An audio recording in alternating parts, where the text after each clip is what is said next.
Hoje, 10 de agosto, a festa de São Lourenço, diácono e mártir. Primeiramente, é importante nós sabermos um pouco quem é e foi São Lourenço. São Lourenço, diácono e mártir, nasceu onde hoje é a Espanha, parte do Império Romano que se chamava Hispânia.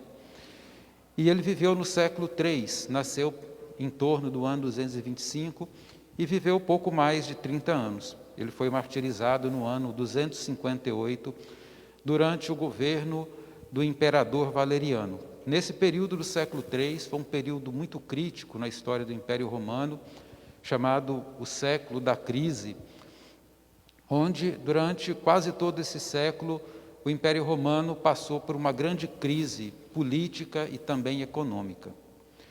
E nesse século III, a igreja ainda não tinha liberdade de culto. Isso só aconteceu no século seguinte, no século IV, quando a igreja ganhou liberdade de culto. E nesse período, então, de tempos em tempos, o Império Romano, por razões diversas, ele iniciava perseguições ao cristianismo e a outras religiões também. E durante esse período do imperador Valeriano, ele desencadeou uma perseguição ao cristianismo, com o objetivo de confiscar os bens da igreja. Já nesse período, a igreja já tinha acesso a alguns bens materiais, e durante a crise econômica e outras crises também, esse imperador resolveu confiscar as posses da igreja. E em Roma, ele martirizou o Papa Sisto II. Em seguida, foi a vez dos diáconos de Roma, aqueles que serviam ao Papa Sisto II. E o diácono Lourenço era o encarregado da gestão financeira de Roma, da Igreja de Roma, e também da assistência às pessoas necessitadas ali da Diocese de Roma, da cidade de Roma. O imperador, então, ordenou às autoridades que pressionassem o diácono Lourenço para que ele entregassem os supostos bens da igreja. E ele, em razão disso, ele distribuiu esses bens aos pobres, que ele já assistia em nome da igreja, e pronunciou diante das autoridades uma frase que ficou famosa e que fez com que as autoridades romanas decidissem matá-lo, não sem antes torturá-lo, tentando pressioná-lo de alguma forma. Ele disse, e apresentando as pessoas pobres de Roma, aos quais ele distribuiu os bens e assistiu com os bens da igreja, ele disse: esses, apontando para as pessoas, esse é o tesouro da igreja, os pobres são a riqueza da igreja. Diante dessa resposta, isso irritou profundamente os romanos e fez com que ele fosse levado à câmara de tortura. Diz a tradição que ele foi morto, queimado vivo, numa grelha, como se estivessem querendo assá-lo, como a gente faz com um churrasco. Essa forma de tortura arrancou dele uma atitude inusitada. Consta que ele teria dito para os seus torturadores, tendo já queimado uma parte de seu corpo, um lado de seu corpo, ele teria dito que aquele lado já estaria bem assado, que era para virar para assar o outro.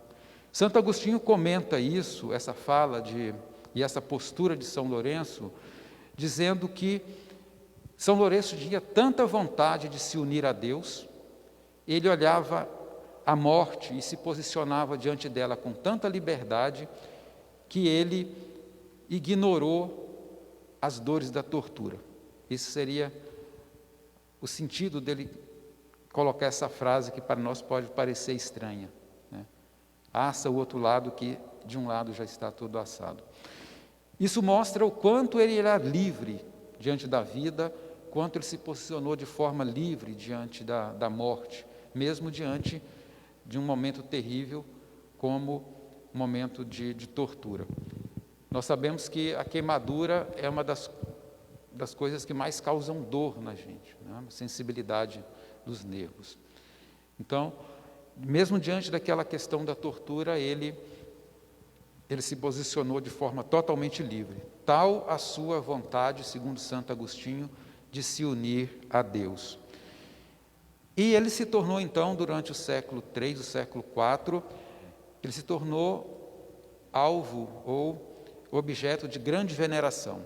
E hoje, em Roma, há uma basílica com o nome dele, Basílica de São Lourenço, fora dos muros, que é uma igreja importante da Diocese de Roma. Também gostaria de falar algo sobre a questão do diaconato, da condição do diácono. Nós sabemos que o diaconato é o grau inicial do sacramento da ordem. O grau intermediário é o presbiterato, que é o grau do padre, e acima está o episcopado, que é o grau do bispo. O bispo detém toda a plenitude do sacramento da ordem. E sendo São Lourenço um diácono que marcou a sua vida com o martírio, a igreja escolheu esse dia de 10 de agosto, dia de São Lourenço, como o dia dos diáconos. Nós sabemos também que há duas formas de se viver o diaconato. Uma é o chamado diaconato permanente, aquele que recebe o diaconato permanente. Esse nome nem é tão adequado, porque todo diácono é permanentemente diácono. Mesmo quando um diácono é ordenado padre, ele não deixa de ser diácono. O padre Antônio foi ordenado padre e antes ele foi ordenado diácono. Não tem como ser ordenado padre sem antes passar pelo diaconato. Ao ser ordenado padre, ele não deixou de ser diácono. Tanto que ele pode usar o paramento do diácono. O diácono não pode usar o paramento do padre, mas o padre pode usar o do diácono, porque ele continua sendo diácono. O bispo, quando é ordenado bispo, ele não deixa de ser padre e não deixa de ser diácono. João Paulo II lembrou isso aos bispos em uma oportunidade. Se dirigindo aos bispos numa ocasião, ele lembrou aos bispos que antes deles serem bispos, antes deles serem padres, eles são diáconos. O diácono Rafael é um outro tipo de diácono. Eu sou um diácono permanente. Eu não serei ordenado padre. Os diáconos permanentes, em geral, são casados. Mas há o diácono que vai ser ordenado padre. E a disciplina da igreja pede que ele seja celibatário, porque a igreja pede que os padres hoje sejam celibatários. Então, o diácono Rafael, ele vai ser ordenado padre no próximo 22 de dezembro. Ele foi ordenado padre o ano passado, foi ano passado, né? E quando ele for ordenado padre em dezembro, ele não vai deixar de ser diácono. Ele continua sendo diácono. As funções de cada grau variam. À medida em que sobe o grau, aumentam as funções. Nós não vamos entrar nessas funções aqui. Mas entro nesses detalhes apenas para lembrar que o diaconato permanente, ele existe desde o início da igreja, e ele, durante séculos, ele foi muito presente, até que no século XIII, por diversas razões históricas, ele foi supresso. Foi mantido só o diaconato daqueles que se encaminhavam para o presbiterato, para o sacerdócio. Durante 700 anos, não houve diáconos permanentes, diáconos casados na igreja. Até que no século XX, agora, pouco mais de 50 anos atrás, o Concílio Vaticano II restaurou o diaconato permanente, o diaconato para pessoas casadas. Não restaurou no mesmo modo, em termos pastorais, do que era antes, até talvez para evitar as causas que levaram à supressão do diaconato permanente no século XIII. Mas cada bispo na sua diocese agora pode optar se ele quer ou não um diácono permanente na sua diocese. O bispo, ele tem essa faculdade. Ele terá diáconos transitórios, aqueles que serão padres. Geralmente, entre 1 ano e 6 meses antes de ser ordenado padre, há a ordenação diaconal. Então, em Brasília, o diaconato permanente chegou oficialmente nos anos 90 do século passado. E aqui nós temos que fazer justiça a Dom Alberto Taveira Correia, que em 1991 foi eleito bispo auxiliar de Brasília, quando Dom Falcão era nosso arcebispo. E foi através de Dom Alberto Taveira que acertou com Dom Falcão a criação da Escola Diaconal São Lourenço, que é a escola que forma os diáconos de Brasília.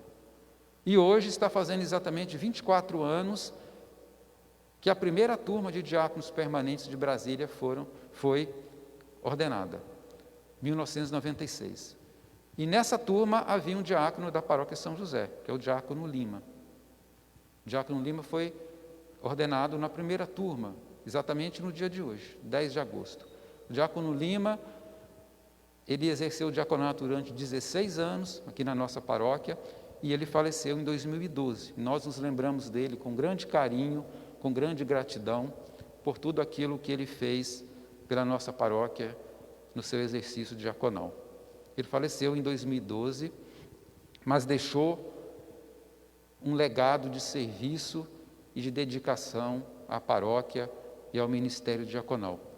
Eu fui ordenado no ano seguinte, 1997, na segunda turma. Não no dia 10, mas no dia 9, no dia anterior. Então, ontem eu completei 23 anos de ordenação. E nós temos também o diácono William, que foi ordenado já um pouco mais recentemente, em 2013. Em dezembro ele vai completar 7 anos de ordenação. Então, hoje nós lembramos desses elementos e queremos agradecer a Deus por esse dom do diaconato permanente na igreja. Queira Deus que o diaconato cresça, não somente em número, mas também em fidelidade a Deus, à igreja e à própria humanidade. E também queremos agradecer todo o apoio que nós recebemos dos padres, e aqui eu quero me dirigir particularmente ao Padre Antônio, que realmente dá um grande espaço para que os diáconos trabalhem. Ele respeita muitos diáconos, até porque ele também é um diácono, e nós temos que reconhecer isso. Porque às vezes os diáconos encontram algumas resistências em alguns lugares, por diversos motivos. Mas graças a Deus aqui na paróquia São José, nós sempre fomos muito bem acolhidos. Primeiramente com o Padre João, que abriu as portas para o diaconato na paróquia já na primeira turma da arquidiocese, e agora com o Padre Antônio, que dá toda a liberdade que os diáconos precisam para poder fazer o seu trabalho. Então, muito obrigado, Padre Antônio, por ser assim tão aberto ao trabalho diaconal, por respeitar tanto o diaconato, né? E eu o saúdo também, porque o senhor é padre, mas continua sendo diácono. E me alegro também com a presença do diácono Rafael, que a partir de dezembro será o Padre Rafael, mas continuará sendo também o diácono. E reporto mais uma vez ao diácono Lima, agradecendo a Deus pelo dom do diaconato dele, e me lembro também do diácono William, que trabalha conosco também e que por motivos de saúde, motivos pessoais, não está aqui conosco nesse momento. Que São Lourenço interceda por todos os diáconos e que todos os diáconos se inspirem em São Lourenço para que aquilo que o Evangelho de hoje, que foi proclamado, que foi também o Evangelho proclamado no dia da minha ordenação, se realize na vida de todos os diáconos. Que os diáconos possam morrer como o grão de trigo que cai na terra para poder produzir frutos. Glória ao Pai, ao Filho e ao Espírito Santo.